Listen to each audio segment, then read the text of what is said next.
Yemen की सरजमीन पर सूरज आहिस्ता आहिस्ता तुलू हो रहा था। फजा में गर्दो गुबार फैला हुआ था और उसके दरमियान एक अजीम लश्कर हरकत में था। वो लश्कर जिसकी गूंज पूरे अरब में सुनाई दे रही थी, अब्राहा की फौज। उनके कदमों की धमक जमीन में लर्जिश पैदा कर रही थी। उनके हाथियों के पांव जब रेत पर पड़ते तो ऐसा महसूस होता जैसे जमीन खुद डर कर कांप रही हो। अब्राहा, वो मगरूर बादशाह, अपने सबसे बड़े और ताकतवर हाथी महमूद पर सवार था। उसके जिस्म पर सोने की जरा चमक रही थी, सर पर चमकता हुआ ताज और चेहरे पर वो गुरूर जो सिर्फ उन लोगों के चेहरों पर होता है जो अपने आप को खुदा समझने लगते हैं। उसके इर्द गिर्द सिपाहियों की सफ़ें तरतीब में खड़ी थीं, हर एक के हाथ में तलवार, नेज़ा और परचम। वो लोग जो उसके हुक्म पर अपने रब को भूल चुके थे।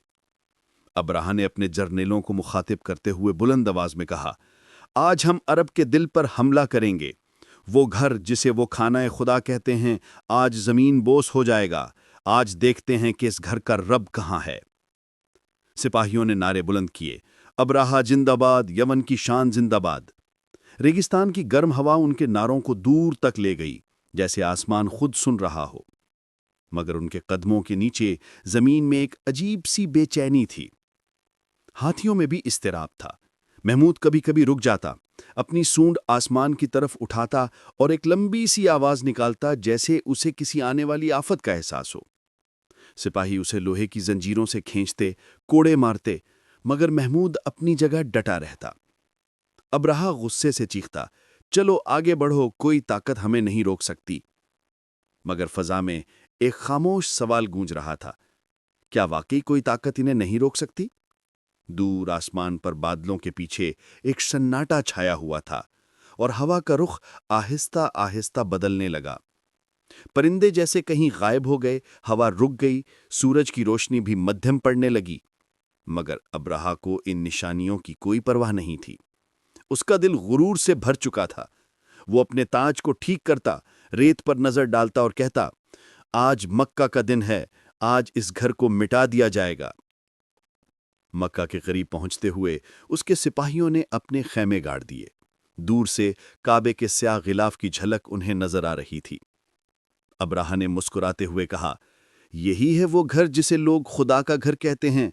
कल तक ये नहीं रहेगा, मैं इसकी ईंट से ईंट बजा दूंगा। मगर वो नहीं जानता था, जिस घर को वो मिटाने आया है वो खुद मिटने वाला है।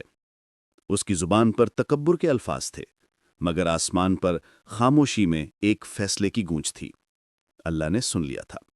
मक्का की फजा में एक अजीब सा सन्नाटा छाया हुआ था। सूरज ढलने को था। पहाड़ों के साए शहर पर लंबे होते जा रहे थे। लोग अपने घरों के दरवाजे बंद कर चुके थे, लेकिन इनके दिलों में तूफान मचा हुआ था।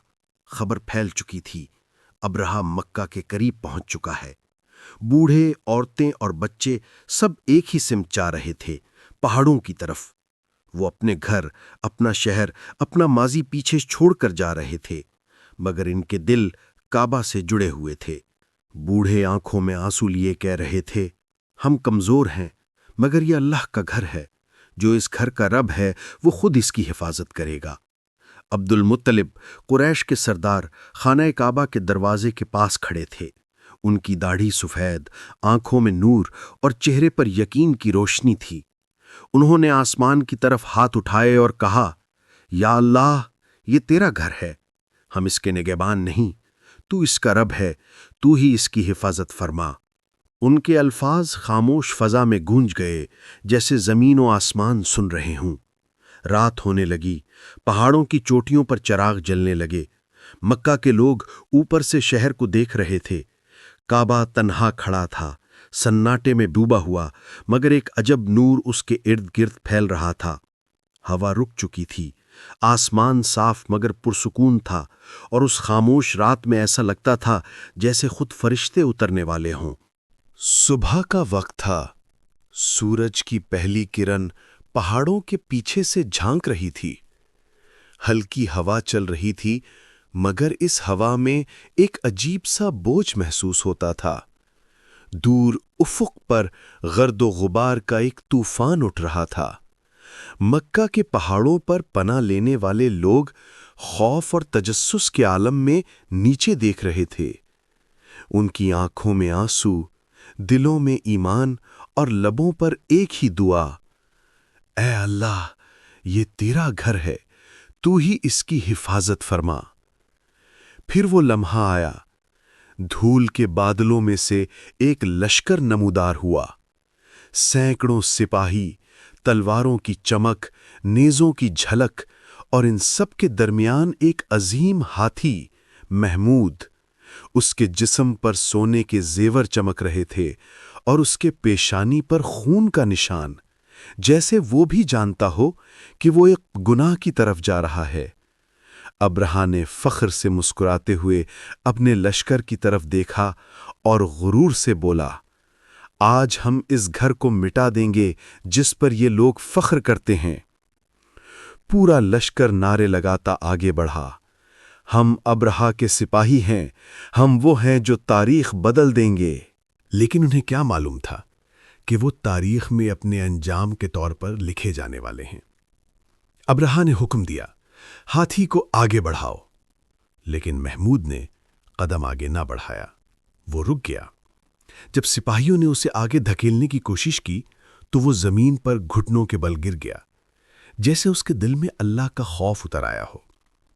ابرہہ غصے سے چیخا، اس جانور کو مار دو، یہ آگے کیوں نہیں بڑھتا؟ لیکن جیسے ہی اس کے سپاہی آگے بڑھے، آسمان کا رنگ بدل گیا، نیلا آسمان سیاہ ہونے لگا، ہوا رک گئی، پرندوں کی آوازیں خاموش ہو گئیں، اور زمین پر ایک گہرا سناٹا چھا گیا۔ اچانک ایک بجلی سی فضا میں دوڑی، آسمان سے ایک چمک پھوٹی اور دور افق پر چھوٹے چھوٹے سیاہ نقطے ظاہر ہونے لگے۔ پہلے کسی کو سمجھ نہ آئی کہ وہ کیا ہیں، لیکن جب وہ قریب آئے تو سب کی آنکھیں حیرت سے کھل گئیں۔ وہ پرندے تھے، ابابیل، چھوٹے چھوٹے جسم مگر پروں سے روشنی پھوٹ رہی تھی۔ ان کے پنجوں میں چھوٹے مگر دہکتے ہوئے پتھر تھے۔ ہر پرندہ اپنی صف میں اڑتا ہوا، ایسا نظم کے جیسے آسمان پر کوئی لشکر اتر رہا ہو۔ ابرہہ نے گھبرا کر آسمان کی طرف دیکھا، مگر اب بہت دیر ہو چکی تھی۔ ابابیلوں نے ایک ساتھ گھوتا لگایا اور اللہ کے حکم سے آگ کے پتھر برسنے لگے۔ ہر پتھر جس پر گرا وہ سپاہی جل کر خاک بن گیا۔ کچھ بھاگے، کچھ چلائے، لیکن ان کی آوازیں فضا میں گم ہو گئیں۔ زمین دہکنے لگی، ہوا میں بارود کی بو پھیل گئی۔ ابرہہ کا غرور ٹوٹ چکا تھا۔ وہ چیخا، رک جاؤ، یہ کیسا عذاب ہے؟ لیکن اس کا لشکر تباہ ہو چکا تھا۔ آسمان سے پتھر برستے رہے، یہاں تک کہ میدان سناٹا بن گیا۔ ابرہہ زخمی حالت میں زمین پر گرا۔ اس کی آنکھوں میں خوف اور پچھتاوا دونوں تھے۔ اس نے کمزور آواز میں کہا، یہ گھر اس رب کا ہے جسے کوئی نہیں گرا سکتا، اور پھر اس کی روح پرواز کر گئی۔ اب آسمان صاف ہو چکا تھا۔ ابابیل آہستہ آہستہ واپس اٹھنے لگے۔ ان کے پروں پر روشنی جھلک رہی تھی، اور فضا میں ایک عجب سکون پھیل گیا تھا۔ کعبہ خاموش کھڑا تھا، مگر اس کے گرد نور کا ایک ہالہ چمک رہا تھا۔ پہاڑوں پر کھڑے مکہ کے لوگ زمین پر سجدے میں گر گئے، آنکھوں سے آنسو بہہ رہے تھے، لبوں پر شکر کے کلمات تھے۔ اللہ نے اپنے گھر کی حفاظت کی اور دنیا کو دکھا دیا کہ جب اللہ کہتا ہے کن تو سب کچھ ہو جاتا ہے۔ فضا میں ہلکی سی ہوا چلی اور وہ مکہ جو لمحہ بھر پہلے خوف میں ڈوبا ہوا تھا، اب ایمان کی روشنی سے جگمگا رہا تھا۔ اللہ کے گھر کی طرف دیکھو، وہ آج بھی قائم ہے، ویسے ہی جیسے اس دن تھا۔